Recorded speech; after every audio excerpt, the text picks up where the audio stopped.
kind of like getting a life sentence without the jury and the judge.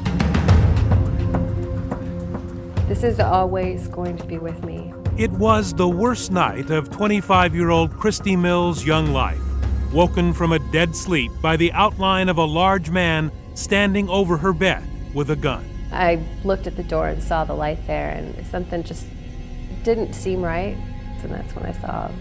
And what does he say to you? He said that, "I'm only here to burglarize you.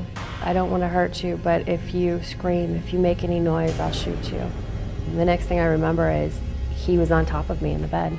He seemed strangely calm and methodical as he bound her with the kind of zip ties police sometimes use as handcuffs, and then coolly switched to duct tape when the plastic was too tight. He actually taped all the way around my head so that I wouldn't be able to open my mouth at all. Tape over my eyes. That must have been scary. Extremely. Did he tell you that he had done this before?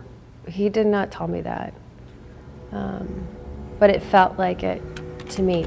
Bloomington detective Clay Wheeler had spent more than 2 years, from December 2002 to January 2005, pursuing the first serial rapist in his town's memory. And what he and his partner Matthew Dick heard from the victims led them to believe they were dealing with a special kind of rapist. He'd talk about observations he'd made of their life, talk about knowing about their roommates and boyfriends. And they were intrigued by the way this rapist did not flee the scene in a panic after the attack. He stayed around and cleaned up after the rapes, disposing of biological evidence. He was doing things, to prevent DNA from being left behind. So it was very obvious to us that this was a sophisticated criminal and knew what he was doing. Police had no prime suspect, and as they struggled, the boyfriend rapist was stalking his next victim. I didn't even feel comfortable going outside by myself. That's how much my life changed. It's like my home became a prison. 29-year-old executive assistant Jonelle Galuska had reason for alarm. For more than a year, she knew she was being watched. Someone was tracking her closely enough to provoke a confrontation with her then fiancé.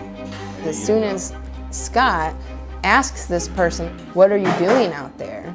the guy's immediately arguing with him, which is strange in and of itself. The man disappeared, but left Jonelle shaken and afraid until one night she was awoken from a sound sleep by her startled dog.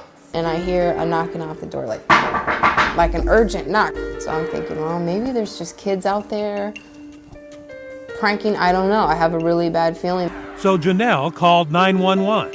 Someone keeps knocking on my door, but anyway, my dog is going crazy. Hey, what's your address, man? Bloomington police officer Dave Zemer responded to the call of midnight pranksters bothering the neighbors. Once I get to right here, I see a person standing against the house there in the north with his back up to the wall. The man turned around and Officer Zemer looked into the eyes of someone all too familiar, his softball buddy and a fellow Bloomington police officer, Sergeant Jeffrey Pelo.